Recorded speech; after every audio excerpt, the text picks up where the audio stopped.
You're listening to The Jacob Valk Show. He's breaking down the latest and greatest in sports as only he can. Follow him on Twitter @RealJacobValk. Here he is, Jacob Valk. Hello,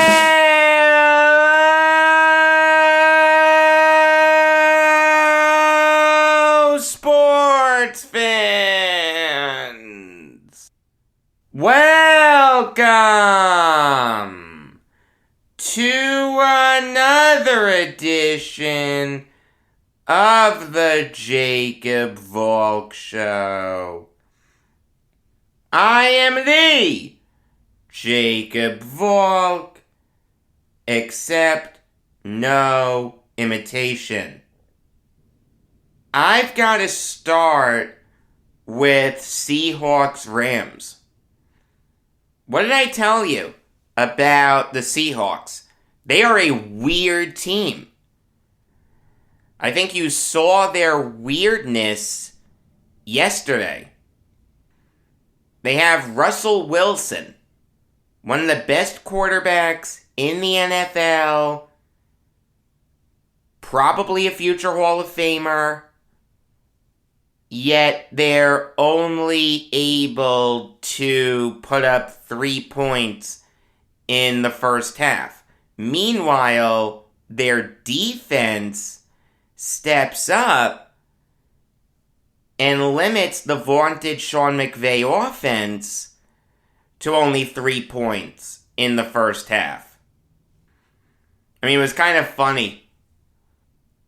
On Twitter, I saw people criticizing McVay for only putting up 3 points against the Seahawks in the first half. Two things. Number one, if Sean McVay was available, you'd want him on your team in a heartbeat. There are very few coaches in this league that you wouldn't replace for Sean McVay. Bill Belichick, Andy Reid, and Bruce Arians. That's probably it. Number two, the Seahawks have a good defense. What did I tell you about Carlos Dunlap? I told you he'd be a factor. The guy didn't play a lot, but he ended up with 3 sacks. He was insane. Quandre Diggs was good. Jordan Brooks was good. Sidney Jones was good. I'm not gonna kill the Rams for only putting up 3 points in the first half, especially when they won the fourth quarter. Matthew Stafford came alive. He wasn't great yesterday, but he wasn't terrible. Completed just under 75% of his passes for 244 yards, 2 touchdowns, and an interception. He was sacked 4 times, but he was helped out a lot by Sonny Michel. It's nice to see him getting some run, even with Darrell Henderson available. I mean, granted, you'd like that to be more of an even split. Michel had 18 carries, and Henderson only had 6. But at the end of the day, Sonny Michel is a very talented running back. This guy stepped in when Darrell Henderson was unavailable and played well. He ran roughshod over the Jaguars, had 121 rushing yards in that game, was solid against the Cardinals, averaged just under 4 yards a carry, played every snap. I mean, you can make the argument that Sonny Michel is better than Darrell Henderson. I don't think that's far-fetched.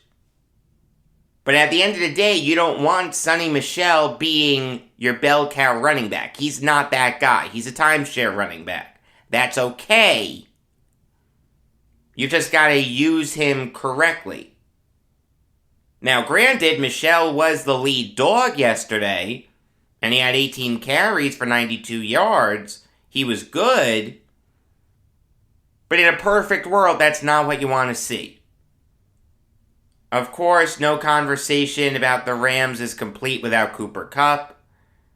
He was absolutely incredible. 9 catches for 136 yards and 2 touchdowns. This guy now has 10 straight games with at least 90 receiving yards. We've never seen that before in the NFL. He broke Isaac Bruce's record for most catches by a Ram in a single season. He can break the record for most receiving yards very easily. Kupp is at 1625 right now. The record is still held by Isaac Bruce at 1781.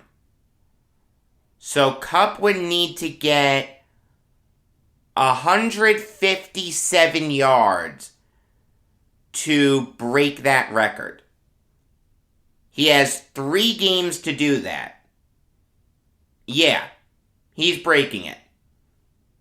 The touchdown record isn't impossible.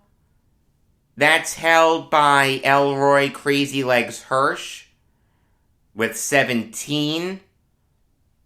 Kupp has 14 right now. It's not impossible to say that he can break that record, but I wouldn't bet the rent on it. I'd bet the rent on him breaking the yards record. Touchdowns, that's a little harder. Not impossible, though. I mean, I'll say this. A wide receiver has never won MVP. Jerry Rice never won it. Randy Moss never won it. Terrell Owens never won it. You can make a very strong argument for Cooper Kupp. What he is doing is just incredible. This guy's leading the NFL in catches, receiving yards, and receiving touchdowns. I don't know if that's ever been done before. Usually, I'm not crazy about giving MVP to a non-quarterback. I mean, quarterback is the most important position in sports. So I think the best quarterback that year, always gets MVP. You can make a very strong argument for a guy like Cooper Kupp or even Jonathan Taylor to win MVP. If I'm limiting it to just quarterbacks, the MVP is Tom Brady. It's not Rodgers. Alright, I can't give it to Rodgers. I can't give it to Matthew Stafford. I can't give it to Derek Carr. It's Tom Brady. The thing is, though, Brady's already won 3 MVPs. There is something to be said for award fatigue. Maybe it's not fair, but wouldn't you rather give MVP to someone who's never won it before? As opposed to a guy who doesn't need any more accomplishments?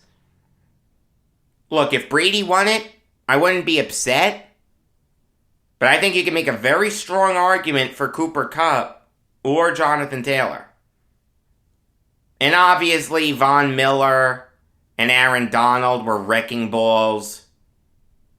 Nick Scott and Darius Williams were really good also. Jalen Ramsey, I didn't think had the best game, but the Rams played well enough to win. The thing is, though, their win isn't without controversy. With just under 3.5 minutes left to go in the game, the Rams were up 17-10. The Seahawks have the ball at midfield. It's 4th and 6 at the 50. Russell Wilson throws a ball to DJ Dallas, and Ernest Jones breaks the pass up. DJ Dallas got absolutely livid. He wanted pass interference. He ended up kicking the ball after the play. You can't do that. That's unsportsmanlike conduct. It set the Rams up with great field position to make it a 2-score game, which they ended up doing on a 35-yard field goal by Matt Gay. Here's the question. Did Ernest Jones commit pass interference? The answer is yes. Yes, he did. That is clear as day pass interference.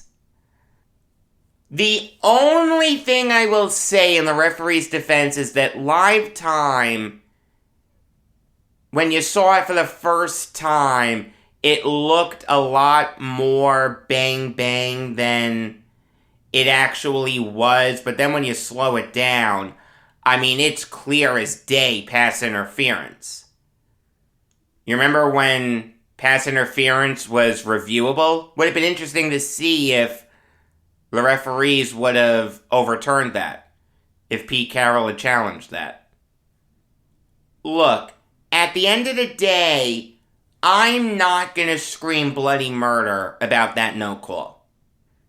Firstly, you have no idea what would have happened after that. Let's say the referees call pass interference, so the Seahawks get a fresh set of downs. Russell Wilson was not moving the ball well. Alright, the Seahawks offense was not good yesterday. Wilson completed just 17 of his 31 passes for 156 yards. He was not good. Like I said, give the Rams defense credit. Secondly, there was a bigger play earlier in that drive. I don't know why no one's paying attention to this. 3rd and 1 at the Rams 45, Rashad Penny gets called for a false start. That made it 3rd and 6. 3rd and 1, you have 2 shots to get 1 yard. Odds are you're getting it. 3rd and 6, it's a lot harder. The thing is, though, what would you call on 3rd and 6? With a little over 4 minutes left to go in the game. The Seahawks called a running play that went nowhere. It was stuffed. Why would you call a running play there? Why would you take that time off the clock? Come on, don't you want to give Russell Wilson as many chances as possible to win the game? I understand that Wilson wasn't good, but neither was Rashad Penny. Rashad Penny's not good. Rashad Penny had 11 carries for just 39 yards. That was a terrible drive. Look, it was pass interference, but that was not the biggest moment of the game. The biggest moment of the game was the Rashad Penny false start and then calling a running play right after that. Bad job by the Seahawks. Solid win for the Rams. They're now tied with the Cardinals for first place in the NFC West. The Cardinals do have the tiebreaker, but the Rams are streaking right now. They've won 3 straight. The Cardinals are on a little bit of a slump right now. They've lost 2 straight. It's going to be very interesting to see how the NFC West shakes out. Moving on now to Washington, Philly. A game that was next to impossible to get into. In Garrett Gilbert's defense, he wasn't awful. He completed 20 of 31 passes for 194 yards. But I feel like you always had the sense that Philly would win that game. Even when Washington was up 10-0. after the first quarter. I never thought that they'd win this game. Antonio Gibson was a non-factor on the ground. Terry McLaurin was a non-factor through the air. I mean, give the Eagles credit. They weren't going to let Antonio Gibson beat them. If you want to get the ball to Gibson, that's fine, but Garrett Gilbert needs to make some solid throws. We're going to load up the box and we're going to make sure that Gibson doesn't beat us on the ground. I thought the Eagles' front seven was outstanding. Now, I've got to give credit where credit is due. Miles Sanders had an excellent game. I'm not a big Miles Sanders fan. He had 18 carries for 131 yards. Jordan Howard had 15 carries for 69 yards. The Eagles' running game was absolutely outstanding. Excellent job by the O-line. That may have been the best game that the Eagles' O-line has played this year. Dallas Goedert had a great game, 7 catches for 135 yards.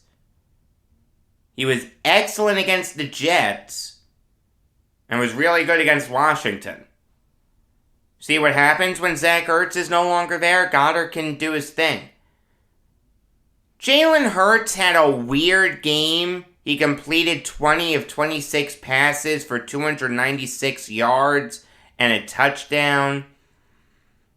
But he was sacked 3 times. He fumbled the ball twice, losing it once. He did have 2 rushing touchdowns, and the interception that he threw was not his fault. That was one of the craziest interceptions you'll ever see. It hits Dallas Goedert in the hands. Goddard just drops it. He ends up kicking the ball up in the air with his right foot. Completely accidentally. Goddard had no idea he did it. He had no idea where that ball was. But Landon Collins had the presence of mind to secure the interception. And he was the one who recovered the Hurts fumble. Give him credit. Collins had a great game. Jalen Hurts is just a weird quarterback. Is he good? Are the Eagles ever going to win anything with him? I don't know.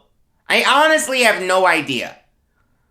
I'm not a big Hurts fan, but I've got to be fair. He does have moments where you think to yourself, hey, this guy does have what it takes to be a good quarterback. I mean, that throw that he made to Devontae Smith down the right sideline, that's a good throw. And what he does with his legs can't be overstated. That's a big part of his game. I mean, it's Lamar Jackson-like. Granted, Hurts isn't as good a thrower as Jackson, but the NFL is moving towards being okay with quarterbacks not being the best throwers in the world if you can kill opponents with your legs. I'm not a big Hurts fan. I think the Eagles can do better, but I've got to be fair. Hurts is not terrible. I thought the Eagles would be god-awful this year. They're really not. They're 7-7. Let me tell you, you can make a strong argument for Nick Sirianni to be NFC Coach of the Year, even though that's not a real thing. The award is NFL Coach of the Year. I think it's safe to say that's going to Zach Taylor. Maybe Frank Reich. Maybe Brandon Staley. But at the end of the day, the Colts and Chargers aren't leading their division. Taylor is. That means something. But I think Nick Sirianni has done the best coaching job out of any NFC head coach this year. Give him credit. The Eagles are 7-7. They're tied with the Vikings and Saints for the final wildcard spot. They're actually ahead of the Saints in the standings, but they're behind the Vikings. The Eagles have a real chance to sneak into the playoffs. Speaking of the Vikings, I got some heat for saying that Kirk Cousins should have been given the freedom to throw the ball more, since when he aired it out, he threw one of the worst interceptions he can ever throw. I mean, talk about an arm punt. That was an arm punt. Look, there's no question that was a terrible interception. That's a throw that should never be made. Never. I don't care if it's your first year in the league or your 20th year in the league. That can't happen. But my point was, if Dalvin Cook isn't getting the job done, and he wasn't on Monday, give Cousins more of a chance. He made a mistake. It was a terrible mistake. It's one that should never be made. It's one of the worst picks you'll ever see. There's no question about that. But Dalvin Cook had numerous chances to show what he could do with his legs on Monday. The Bears defense stuffed him. Cousins wasn't given a ton of chances to air the ball out. Now, granted, the O-line didn't help, but if the Vikings wanted to put up more than 17 points, I think they had a better chance of doing it with Cousins airing the ball out than playing conservative football. Again, it was a terrible pick. It's one that should never happen. But, let's be fair, Cousins doesn't do that a lot. Maybe he's not a great quarterback. Maybe he's overpaid. But he's not bad. He doesn't make those kinds of mistakes a lot. Alright, now I'll give you some college football Valk talk. And I'll start with the famous Idaho Potato Bowl. What an outstanding performance by Levi Williams. I did not think he would be a factor in this game. I thought it would be Xavier Valade and Titus Swen. But no, the Cowboys threw a little bit of a curveball. They let Williams run the ball a lot. Williams had 16 carries. To put that number into perspective, he had only had double-digit carries in a game twice before. That was an outstanding job by Craig Bowl and Tim Polasek, Wyoming's offensive coordinator. Now, I said that Kent State's defense was not good. Like, they really didn't have a ton of great players. You saw that yesterday. And at the end of the day, there is no excuse for a quarterback, or anyone for that matter, to have 16 carries for 200 yards. There's no excuse to give up 5 rushing touchdowns. What a terrible game by the Golden Flashes. Tom Kaufman is the defensive coordinator for Kent State. I don't know if he'll be in that role for too much longer. That was just a dreadful performance. I mean, offensively, Kent State played well enough to win. Dustin Crum had probably the best game of his collegiate career. He completed 16 of 26 passes for 265 yards and 4 touchdowns. He ran for another one. He was outstanding. Marquez Cooper had 24 carries for 125 yards. Brian Bradford had 8 carries for 109 yards. Dante Cephas had 4 catches for 116 yards and a touchdown. Nykeem Johnson had 7 catches for 101 yards. Kent State's offense was outstanding. It played well enough to win. Yesterday they had 656 total yards. The thing is, though, if you're allowing a team like the Cowboys to run roughshod, you're not going to win. It's just that simple. You can't give up 52 points and expect to win.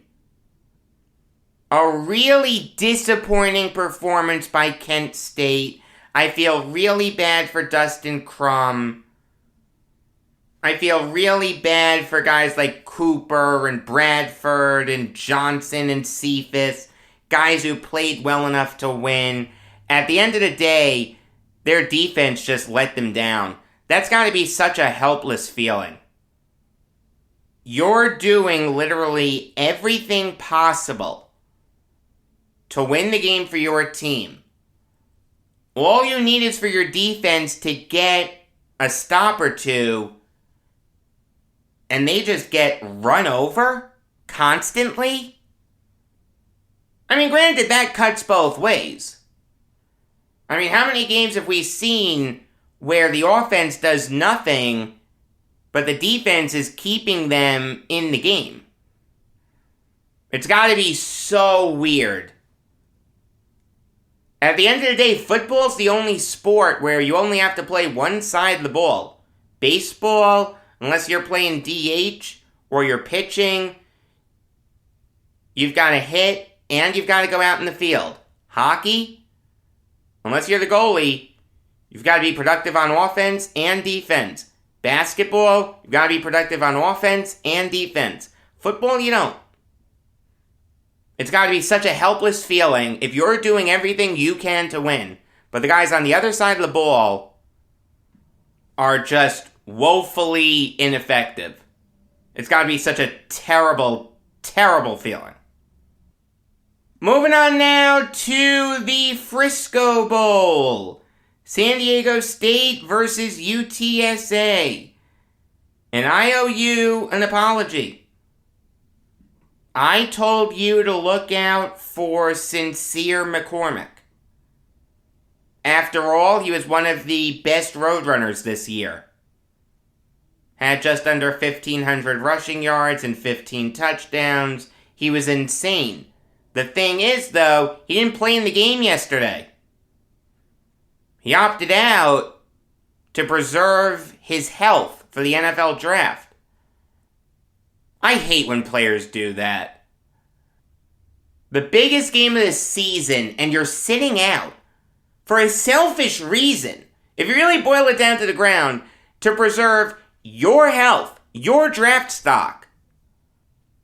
Look, I understand that if a guy like McCormick had blown out his ACL, he'd go undrafted, and it would irreparably harm his career. I understand that. Okay, I totally get that. The thing is, though, this is what you work all year for. A team like UTSA went undefeated for 11 games and was never mentioned in the title picture. You knew they weren't going to get in a big bowl game. A bowl game like the Frisco Bowl was probably the best game they could hope for. For a school like UTSA, a small school, that is their Super Bowl. That is their national title game. It just is. They're not a school like Alabama or Georgia or Notre Dame or OSU or Michigan or LSU, where if you're not in the national title game, the season's a failure. This is UTSA, a Conference USA school. Getting into any bowl game is a huge accomplishment. And you're going to sit it out? It's a joke. Also, a great performance in that bowl game can help your draft stock. Daniel Jones's great performance in the Independence Bowl helped him go 6th overall. Zach Wilson's great performance in the Boca Raton Bowl helped him go 2nd overall. I understand that you can get hurt. And look, it's risk v. reward, right? Do you want to go out there and risk getting hurt? But if you ball out, you can really help your draft stock? Look, I understand why players sit out, but I think it's terrible. I'll tell you right now, if I was Mark Emmert, I'd institute a rule. Unless you have a diagnosed injury, you cannot sit out of your bowl game. I mean, think about it. You're playing in the Frisco Bowl, a nationally televised game, and one of the best players possible isn't playing. It's a joke. I mean, I didn't know he wasn't going to play. If I had known, I would have picked San Diego State. Why would anyone pick the Roadrunners without McCormick playing? Of course UTSA was going to lose that game. Boy, do I feel bad for their fans. Boy, do I feel bad for guys like Frank Harris and Zachary Franklin and DeCorian Clark. Guys who played really well, but of course it's going to be all for naught because you're without one of your best players. I mean, look, I don't want to take anything away from what San Diego State did. They played a great game. Lucas Johnson was fantastic. Completed 24 of 36 passes for 333 yards and 3 touchdowns. He ran for another one.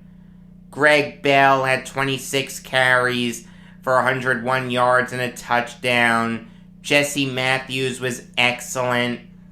11 catches for 175 yards and 2 touchdowns. I mean, give the Aztecs credit. They eviscerated the Roadrunners' defense. The only good Roadrunner on defense was Clarence Hicks. That's it. He was like the only guy who showed up. But San Diego State wasn't great on defense either. Only CJ Baskerville was halfway decent. I mean, come on. This is a game where Sincere McCormick could have gone off. This is a game that UTSA had a great chance of winning. This is their Super Bowl. For a school like UTSA that doesn't have a snowball's chance in hell of ever making a national title game, even if they went undefeated. This is their Super Bowl, and for one of their best players to not play is sickening to me. And it actually negatively affects his draft stock, in my eyes. Kenny Pickett, the Pittsburgh quarterback, is sitting out of his bowl game. He will not be there under center in the Peach Bowl against Michigan State. If Pickett had dominated the Spartans' defense, I'd slam my fist on the table and say, yeah, this guy's the best quarterback in the NFL draft.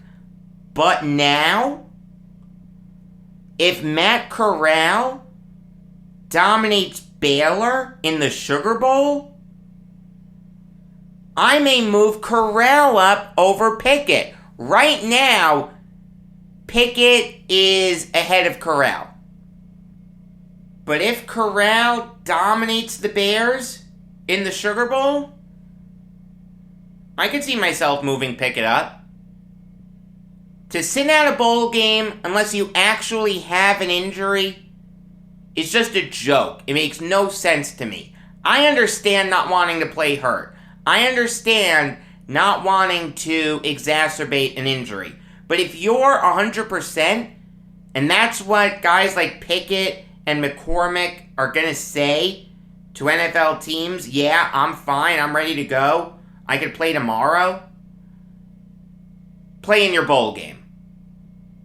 It's one of the biggest issues that college football has. These marquee players sitting out of bowl games.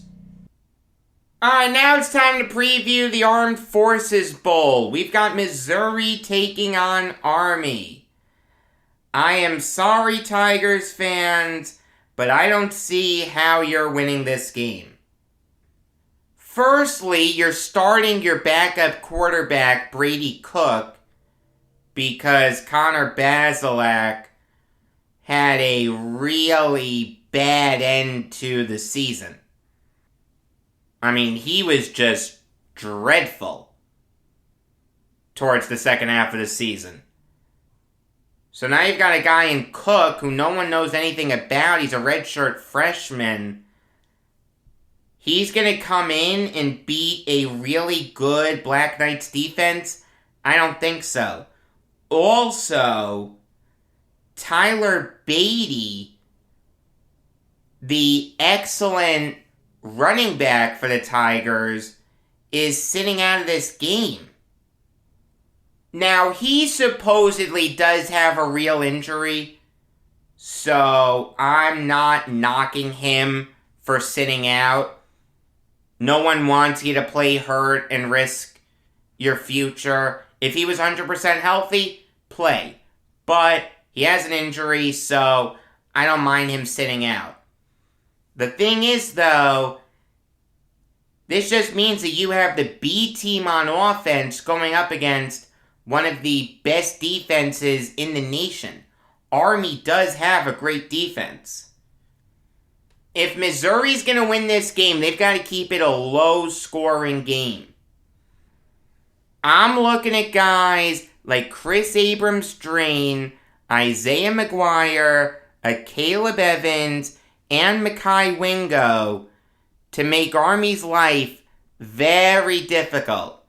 Akil Byers will not play. He is hurt. Which is another reason why Missouri has very little chance in this game. Byers is one of their best defensive players. Meanwhile, you look at Army, they're the prototypical option offense.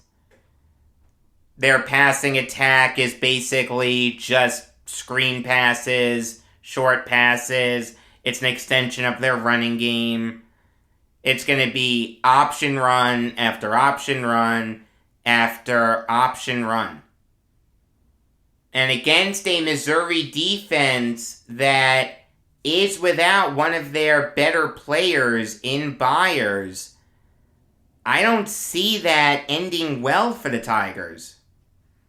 Meanwhile, you look at Army's defense, they're really good. Andre Carter II, Jabari Moore, Cedric Cunningham Jr., Nolan Cockrell, Malcolm Morrison, Chris Frey.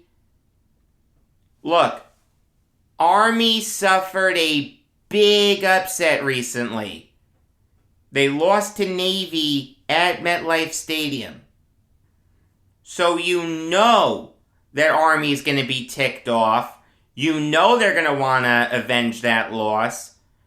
Army has never lost an Armed Forces Bowl. They're 3-0. I don't see that streak changing tonight. Give me Army. Until tomorrow, I'm Jacob Valk, and always remember, if you disagree with me, you're wrong.